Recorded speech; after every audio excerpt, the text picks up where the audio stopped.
अमित शाह से खतरा है? क्या अमित शाह ही मोदी के सबसे बड़े दुश्मन हैं? क्या कुर्सी के लिए अमित शाह मोदी की पीठ पर छुरा भोंकेंगे? मोदी के साए की तरह चलने वाले अमित शाह क्या मोदी को राजनीतिक रूप से ठिकाने लगाना चाहते हैं? कहते हैं कि हमें तो अपनों ने लूटा, गैरों में कहां दम था। मेरी कश्ती वहां डूबी जहां पानी कम था।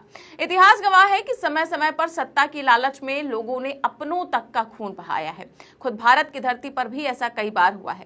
साल 1757 में मीर जाफर ने सत्ता की लालच में अब देखिए, जिस तरह से प्रधानमंत्री नरेंद्र मोदी जी इस वक्त बैसाखियों के सारे सरकार चलाते हुए नजर आ रहे हैं, लेकिन अब खबर ऐसी सामने निकल कर आने लगी है कि मोदी और शाह, जी हां, मोदी और शाह के बीच में भयंकर दरार किसने डाली और आखिर ऐसा क्या होने जा रहा है कि मोदी जी को ठिकाने लगाने की तैयारी की जा रही है दोस्तों। और उसी के साथ यह भी किया जा रहा है कि मोदी जी के बुरे दिन शुरू हो चुके हैं। हमारे साथ वरिष्ठ पत्रकार मौजूद हैं, आप इस रिपोर्ट को जरा गौर से सुनिएगा कि किस तरह से मीर जाफर की हिस्ट्री को दोबारा से दोहराया जाने लगा है। नमस्कार, आप देख रहे हैं 4 PM और मैं हूं आपके साथ निधि तिवारी। क्या मोदी को अमित शाह से खतरा है?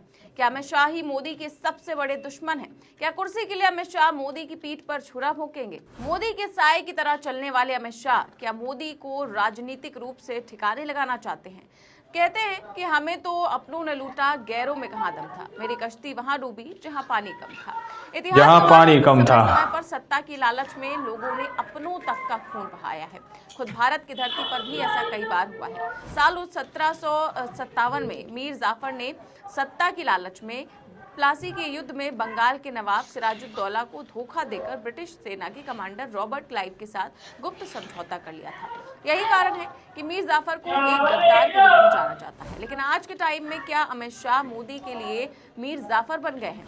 अमित शाह जब सांसदों विधायकों की खरीद फरोख्त करके सरकार गिराते बनाते थे तो गोदी मीडिया शाह को भारतीय राजनीति का चाणक्य बुलाती थी, लेकिन आज उनको मीर जाफर कहा जा रहा है। तो आखिर ऐसा क्या हुआ है कि अमित शाह को आज मीर जाफर की तरह गद्दार बताया जा रहा है? और क्या सच में अमित शाह मीर जाफर की तरह मोदी के खिलाफ है कि वो मोदी को हटाने के लिए किसी भी हद तक जा सकते हैं?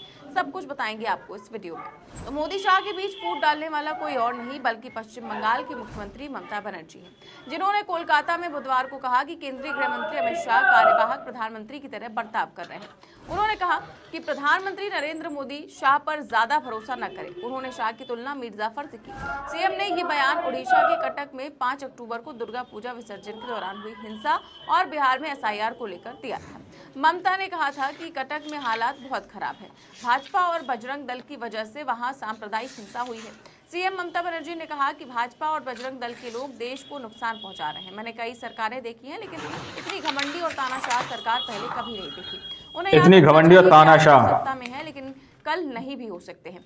कुछ भी हमेशा के लिए नहीं रहता। 15 दिन में कुछ भी बिल्कुल हो सकता है। इसके अलावा ममता ने एक बयान और दिया जिसकी सबसे ज्यादा चर्चा हो रही है। ममता ने कहा कि शाह एक दिन मोदी की मीर जाफर बनेंगे। चुनाव आयोग जो भी कुछ भी कर रहा है वो अमित शाह के इशारे पर कर रहा है। दुख की बात यह है कि प्रधानमंत्री को ये सब पता है। They should remember today they are in power, tomorrow may not be. Nothing is permanent. Meeting करके उसको लीडर आके बोलता है बंगाल में हम कয়েক लाख वोट का नाम बांट देंगे। आप कहिए अभी national calamity, rainy season, festival, इसमें 15 दिन का अंदर SIR थोड़ा ही होता है, सबको नाम तुलना पड़ेगा। ये क्या सोचता है लोग? बीजेपी का पार्टी का कमीशन होगा न, commission for democratic right, civic rights of the people होगा। ये पूरा अमित शाह का खेल है। अमित शाह का खेल है। उन्होंने तो एक्टिंग प्राइम मिनिस्टर का मामले काम करते हैं, but prime minister knows everything. I am sorry to say we can request the prime minister, don't trust Amit Shah always. एक दिन वो आपका बड़ा मिर्जाफर हो जाएगा, पहले से ख्याल कीजिए। मॉर्निंग शो कर दी। Thank you so much. अब देखिए, ममता का सारा हमला चुनाव आयोग और SIR को लेकर था, लेकिन इसी बीच उन्होंने ये भी कह दिया कि शाह एक दिन मोदी के मीर जाफर बनेंगे। अब देखिए, बंगाली शाह मोदी के मीर जाफर बनेंगे। अमित शाह 1797 के प्लासी युद्ध से लिया गया है। इस युद्ध में बंगाल के नवाब सिराजुद्दौला का मुकाबला ब्रिटिश ईस्ट इंडिया कंपनी से हुआ था। नवाब की सेना के प्रमुख मीर जाफर ने ब्रिटिश सेना के कमांडर रॉबर्ट क्लाइव के साथ गुप्त समझौता कर लिया था। इस समझौते के तहत मीर जाफर ने युद्ध के दौरान सिराजुद्दौला को धोखा दिया और अपनी अपनी सेना को युद्ध में पूरी तरह भाग लेने से रोक दिया। इसका नतीजा ये हुआ कि सिराजुद्दौला की हार हुई और ब्रिटिश ईस्ट इंडिया कंपनी ने बंगाल पर कब्जा कर लिया। इस जीत ने भारत में ब्रिटिश साम्राज्य की नींव रखी। अब समझने की जरूरत यह है कि ममता ने ऐसा बयान क्यों दिया है। क्या ये जो वोट चोरी का पूरा खेल चल रहा है ये मोदी का नहीं, अमित शाह का खेल है? क्या 2024 में जो नतीजा आया और मोदी को बनारस में हारते हारते जिताया गया, क्या उसमें शाह का खेल था? आपने अक्सर किसी थ्रिलर वेब सीरीज में देखा होगा कि असली खिलाड़ी वही निकलता है जिस पर सबसे कम शक किया जाता है। तो क्या मोदी सबसे कम शक किया जाता है में सबसे बड़ा हाथ अमित शाह का होने वाला है? ऐसे में सवाल उठता है कि आखिर अमित शाह क्यों मोदी को सत्ता से हटाने का खेल खेलेंगे? क्या अमित शाह के पास सत्ता पाने के लिए मोदी को धोखा देने के अलावा कोई और ऑप्शन नहीं बचा है? दरअसल देखिए, हम ये सब जानते हैं कि अमित शाह और नरेंद्र मोदी भारतीय राजनीति के लिए मुन्ना सर्किट की वो जोड़ी हैं जो अपने फायदे के लिए पूरे देश को चूना लगाती है। ये जोड़ी कोई 2014 से नहीं बनी, बल्कि साल 1982 अपने फायदे के लिए चूना शाखा में पहली बार अमित शाह और नरेंद्र मोदी की मुलाकात हुई थी।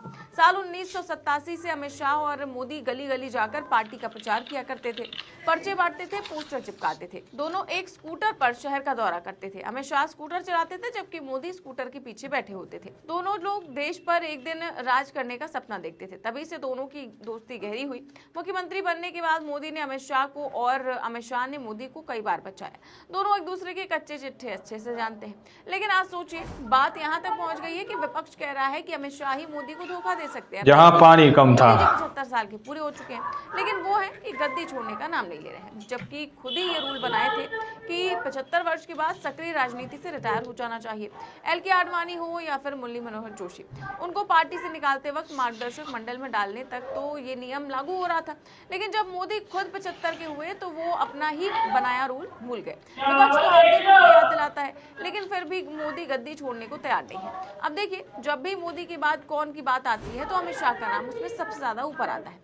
अमित शाह देखा जाए तो वो वैसे तो मोदी से उम्र में छोटे हैं, लेकिन वो भाजपा में मोदी से भी ज्यादा सीनियर है, तो वो इसीलिए खुद को प्रबल दावेदार मानते हैं।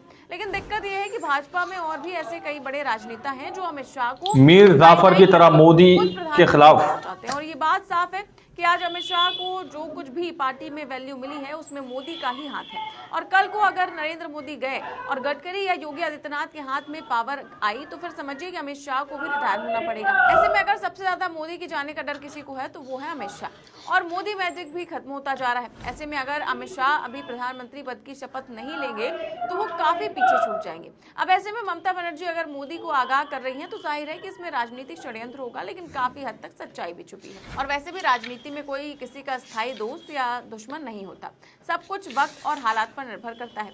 मोदी और शाह की जोड़ी को कभी भारतीय राजनीति की सबसे अटूट जोड़ी कहा जाता था, जिसने भारतीय जनता पार्टी को केंद्र की सत्ता तक पहुंचाया, विपक्ष को लगभग इतनी घमंडी और तानाशाह देश में एक नई राजनीतिक परिभाषा गढ़ी। लेकिन आज यही जोड़ी सवालों के घेरे में है। ममता बनर्जी कुछ भी बिल्कुल जब कहते हैं कि अमित शाह एक दिन मोदी की मीर जाफर बनेंगे तो ये महज एक राजनीतिक बयान नहीं बल्कि एक चेतावनी है। सालों से मोदी और शाह एक दूसरे की ताकत रहे हैं। मोदी की छवि और शाह की रणनीति ने भाजपा को चुनाव दर चुनाव ऐतिहासिक जीत दिलाई। लेकिन भाजपा के अंदर ही कई धड़े हैं जो इस बात को लेकर बेचैन है कि मोदी के बाद कौन, और इस कौन के खेल में शाह सबसे आगे खड़े रहना चाहते हैं। लेकिन पार्टी के भीतर ही ऐसे कई लोग हैं जो शाह के अंडर काम नहीं करना चाहते, जो शाह की दबाव वाली राजनीति से तंग आ चुके हैं। ऐसे में शाह के लिए सत्ता की कुर्सी पाना इतना आसान नहीं है। लेकिन अगर शाह कोई मीर जाफर वाली चाल चलते हैं तो उनके लिए कुछ संभावनाएं बन सकती हैं।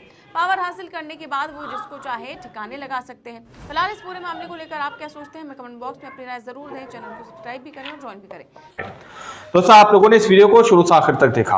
वीडियो के अंदर साफ तौर पर बात की गई है कि किस तरह से मोदी और शाह को लेकर एक अलग ही घमासान चढ़ा हुआ है। दावा किया जा रहा है कि मोदी जी के मीर जाफर साबित हो सकते हैं अमित शाह। अमित शाह राजनीतिक तौर पर मोदी जी को ठिकाने लगाने की तैयारी कर रहे हैं। इस तरह से जो है सीधे तौर पर पश्चिम बंगाल की ममता बनर्जी ने सीधे तौर पर कहा है कि अमित शाह पर ज्यादा आप भरोसा ना करें, क्योंकि वक्त वक्त पर इस तरह की तस्वीरें देखने को मिलती रही हैं। तो उसी के आधार पर मोदी और शाह के बीच में एक बड़ी दरार डाली जा रही है। दोस्तों, अब देखना ये वाकई में बहुत दिलचस्प होगा कि जिस तरह की बातें कही जा रही हैं, क्या अमित शाह मोदी जी के लिए जो है दोस्तों मीर जाफर साबित हो सकते हैं। और दावा किया जा रहा है कि मोदी शाह में भयंकर दरार भी पड़ सकती है। मोदी को ठिकाने लगाने की क्या तैयारियां शुरू हो चुकी हैं, क्या मोदी जी के बुरे दिन शुरू हो चुके हैं, ये बहुत सारे सवाल अभी तक जनता के माइंड में उठ रहे हैं। बाकी आप लोगों ने इस रिपोर्ट को देखा सुना, आप लोग इस रिपोर्ट के बारे में क्या सोचते हैं, क्या समझते हैं, अपनी राय कमेंट सेक्शन में जरूर दीजिएगा। मिलते हैं अगली वीडियो में, जब तक के लिए जय हिंद जय भारत।